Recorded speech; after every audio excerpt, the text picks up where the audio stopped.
नमस्कार बंधुरा village cooking বেরিতে চ্যানেলে সবাইকে স্বাগত। বন্ধুরা আজ মঙ্গলবার, জ্যৈষ্ঠ মাসের প্রথম মঙ্গলবার। তো জ্যৈষ্ঠ মাসের প্রথম মঙ্গলবার আর শেষ মঙ্গলবারটা করি।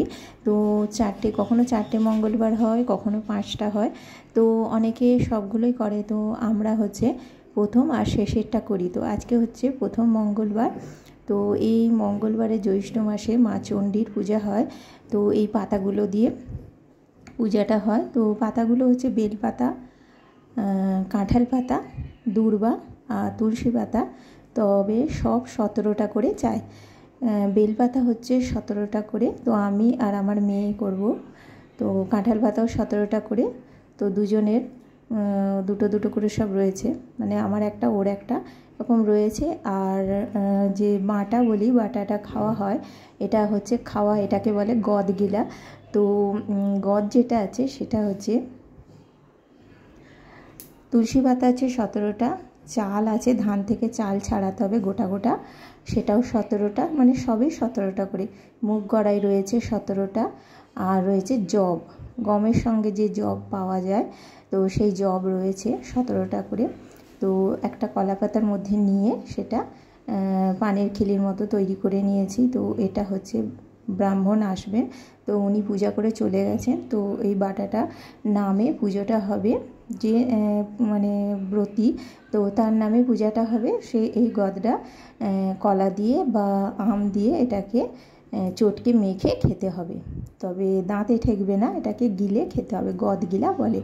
তো যাই হোক, পূজা হয়ে গেছে, গদটা খেয়ে নিয়েছি। এরপরে টিফিনের ব্যবস্থা করেছি। মুগ কড়াই আর আলু তেলের মধ্যে নেড়ে চেড়ে ভেজে, জিরে আর শুকনো লঙ্কা দিয়ে ভেজে মুগ কড়াই আলুটাকে সেদ্ধ করে নিয়েছি। একদম পারফেক্ট সেদ্ধ হয়ে গেছে, মাপের জল দিয়ে একদম সেদ্ধ করে নিয়েছি, একদম ঝরঝরে হয়েছে। একটু কাঁচা সর্ষের তেল দিয়ে মেখে, লবণ দেওয়াই ছিল,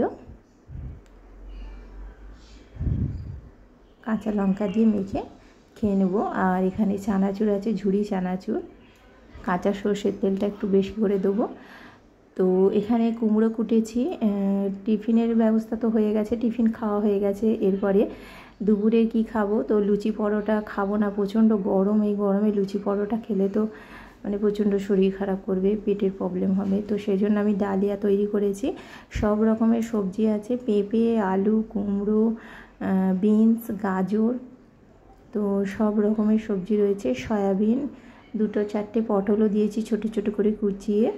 তো সবজিগুলো তেলের মধ্যে জিরে, শুকনো লঙ্কা, তেজপাতা দিয়ে ভেজে, লবণ দিয়ে ভেজে জল ঢেলে দিয়েছি প্রেসার কুকারে। আর তারপরে ডালিয়াটা দিয়েছি, সঙ্গে আম রয়েছে, আমটা কেটে নিয়েছি। ডালিয়া গমের দানা, ছোট্ট ছোট্ট দানা, তো সেই দানা, এগুলো খেলে খুবই উপকার। আর সয়াবিনও রয়েছে, সব রকমের প্রোটিন রয়েছে। ডালিয়া তো হয়ে গেছে, এরপরে কুমড়ো চপ দিয়ে পরিবেশন করব।